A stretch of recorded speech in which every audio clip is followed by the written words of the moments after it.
What's going on, guys? Welcome to Wicked and Wild, where we cover all types of true crime, whether solved or unsolved, terrifying and tragic, or just plain wicked and wild. I'm your host, Tyler, here to give you exactly what you came for. And with that being said, let's get right into it.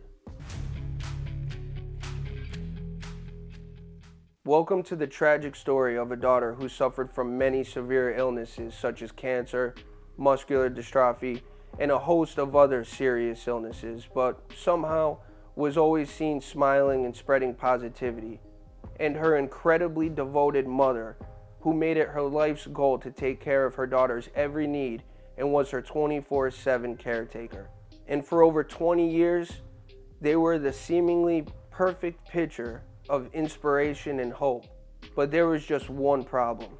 It was all a lie. Born July 27, 1991, Gypsy Rose Blanchard began her childhood in Louisiana, where she and her mother, Dee Dee, would move about through the early years of her life, living in a number of small towns but never far from the fringes of New Orleans.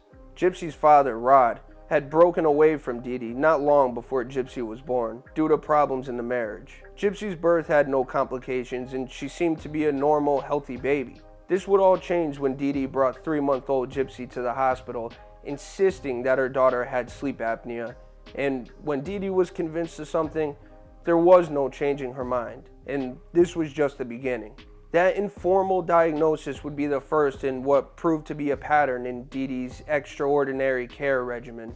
Throughout Gypsy's childhood, Dee Dee appeared convinced that her daughter was illness-prone and afflicted with a variety of disabling conditions, and she portrayed Gypsy to the people in their lives as a little fragile child, not healthy enough to engage in your typical social activities. Dee Dee certainly didn't make Gypsy's life private either. Dee Dee told people that Gypsy was wheelchair-bound, along with having leukemia, asthma, muscular dystrophy, seizures, brain damage, learning disabilities, and much more. And when Hurricane Katrina hit in 2005, Dee Dee and Gypsy, along with many other people, lost everything, including their homes. This disaster, combined with being a single mother caring for a very ill child full-time, Dee Dee received a lot of sympathy and would thereon tell her daughter's story to anyone that would listen. This would be heard by many people, resulting in nonprofit foundations reaching out to help. Habitat by Humanity built Dee Dee and Gypsy a new home in Springfield, Missouri, which they moved to after Hurricane Katrina. This home included a hot tub for Gypsy's muscle pain, along with a wheelchair ramp and many other additions to make it easier for the severely ill child. Other nonprofit foundations paid for trips to Disney, as well as give donations to the mom-daughter duo. And with Dee Dee being her daughter's full-time caregiver, people were eager to contribute in any way they could to relieve some of the burden. In their new gifted home, which was a small pink bungalow in Missouri, the duo's neighbors described them both as sweet. People were truly interested and invested in learning more about this poor girl who seemed to never get a break, and as time went on, was always being diagnosed with more diseases, along with being prescribed more medications. Though Gypsy, now reaching her teenage years, didn't actually look like a teenager. She was pale, underweight, confined to a wheelchair, and her teeth were crumbling due to the medications that she was on. She always wore a pair of big frame glasses due to her mother insisting that she always wears them, as well as having a feeding tube and oxygen tank. As her story reached national attention, many doctors began to reach out to help in any way they could. And that's when some suspicion fell upon the duo. One doctor, after examining Gypsy's legs, was surprised to find muscle in her lower extremities, which in short terms meant that she should be able to walk and was no reason for her to be wheelchair bound. Nevertheless, Dee Dee insisted that her daughter's conditions were all very real and denied any opposing findings or opinions of any doctors. Though physicians often couldn't find lab-supported evidence to corroborate Dee Dee's health concerns, she was able to obtain prescription medications that appear to have taken a serious toll on Gypsy. While still a child, many of her teeth had decayed or fallen out from the combined effects of her seizure medication and the removal of her salivary glands, a measure Dee Dee reportedly insisted was necessary to prevent her daughter from drooling. I think some of you are able to see where this is heading. She was often dressed in young clothing too, usually children's dress-ups and Cinderella wigs, with Dee Dee claiming the clothing was Gypsy's choice, not hers. Though Gypsy never questioned anything her mom said or did to her, being a teenager, she began to notice that her life looked really different from the others. She started questioning everything, like her age. Why wasn't she allowed to have friends or boyfriends? And even started to question her own medical conditions. This would be when the mom-daughter relationship would take a dark turn behind closed doors. Gypsy would try to stand up and out of her wheelchair, and when Dee Dee caught her, would tie her to the bed and physically hit her. Gypsy also began to think about love and started talking to men via online dating websites. And when she was once caught by her mother, Dee Dee smashed the laptop with a hammer and threatened that next time she would use the hammer on Gypsy's fingers. This didn't stop Gypsy. She was already wheelchair bound, didn't know if her age was correct, didn't know if her medical conditions were real, and suffered real consequences due to taking many different medications. But she did know one thing: she wanted to find love. That's when, in 2012, on a Christian dating website, Gypsy, who was 21 at the time but was told she was just 17, connected with 23-year-old Nicholas Godgen, who lived in Big Bend, Wisconsin.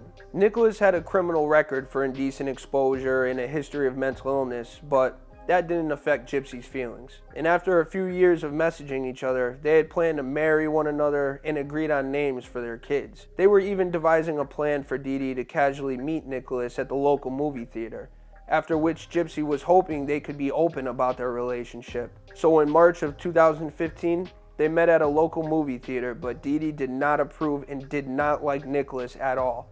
But that didn't stop Gypsy and Nicholas from sneaking off into the bathroom to have some intimate alone time together. Realizing her mother would never approve of Nicholas and forever hold her back from living her life, Gypsy and Nicholas began to make plans about their future without Dee Dee. And in June of 2015, just 3 months after their movie theater date, the plan was set in motion. Nicholas traveled back to Springfield, Missouri, where he went on to check into a motel until Gypsy confirmed that Dee Dee was asleep. Once Dee Dee was asleep, Gypsy let Nicholas into the house and handed him gloves, duct tape, and a knife. After pointing Nicholas in the direction of Dee Dee's room, Gypsy went to the bathroom where she waited and listened. Nicholas quietly sneaked into her room and stabbed Dee Dee 17 times, killing her. Afterwards, Nicholas and Gypsy had intimate time in Gypsy's room. Nicholas and Gypsy then mailed the knives used on Dee Dee to Wisconsin, where Nick lived, before fleeing to Wisconsin themselves. After a few days of 48-year-old Dee Dee's body remaining undiscovered in her home, Gypsy and Nicholas posted 2 updates to Dee Dee's Facebook page to draw attention to the crime. One post read, "That bitch is dead," with the second post being way too explicit to say on YouTube, but it was pretty severe, just take my word for it. Concerned acquaintances notified the police, who then did a welfare check on the Blanchard home. Gypsy and Dee Dee's home. Inside, they found the body of Dee Dee, who was obviously deceased, but no sign of Gypsy, resulting in a manhunt for the ill girl. When police searched the IP address of where the Facebook status was posted from, it led them to Nicholas's house in Wisconsin, which police then raided on June 15, 2015. At first, it was thought that Gypsy had been kidnapped, but when police found her with Nick, they were shocked to see she wanted to be there, and she was healthy. The Gypsy they found was hardly the same girl who had gone missing. Rather than a thin, disabled cancer patient, the police found a strong young woman, walking and eating on her own. On June 15, 2015, Nicholas and Gypsy were arrested and extradited to Missouri, where they both confessed to the murder and were held on $1 million bond. But during the police interviews, Gypsy disclosed to the police that her mother had lied about her health her whole life. Gypsy even explained how she found out her age was wrong when she found her birth certificate showing that her birth date was in 1991, when all this time she believed that she was born in 1995. When Gypsy left her family home after the murder, she managed to walk completely fine, not needing the wheelchair. She didn't need the feeding tube either, nor the oxygen tank. Tests found her health was completely normal. Dee Dee had duped healthcare providers, the people around them, and even her own daughter into thinking that she was severely ill. Dee Dee had also faked false diagnosis and illegally accessed unnecessary prescription medications. It turned out that Gypsy had endured years of medical child abuse at the hands of her own mother. Investigators determined that Dee Dee had suffered from Munchausen syndrome by proxy, which is now known as a factitious disorder imposed on another. As the name suggests, the condition makes a guardian exaggerate or induce illness in a child for attention and sympathy, with police also believing money was also a motive. This was a giant shock for Gypsy, her family, and the nation, that a mother could put her daughter through a lifetime of paying for attention and money. And Gypsy's biological father, Rod, who for years had tried to see his daughter but had been blocked by Dee Dee, couldn't even believe what his daughter had been put through. Everybody was duped. Prosecutors declined to go for the death penalty against Nicholas and Gypsy, but both of them were charged with first-degree murder. The courts determined that Nicholas was the one who specifically murdered Dee Dee and was convicted and is now serving life in prison without the possibility of parole. Gypsy accepted a plea bargain agreement in 2016 for 10 years in the charge of second-degree murder. For the past 8 years in prison, Gypsy has been thriving, according to reports and interviews she has done.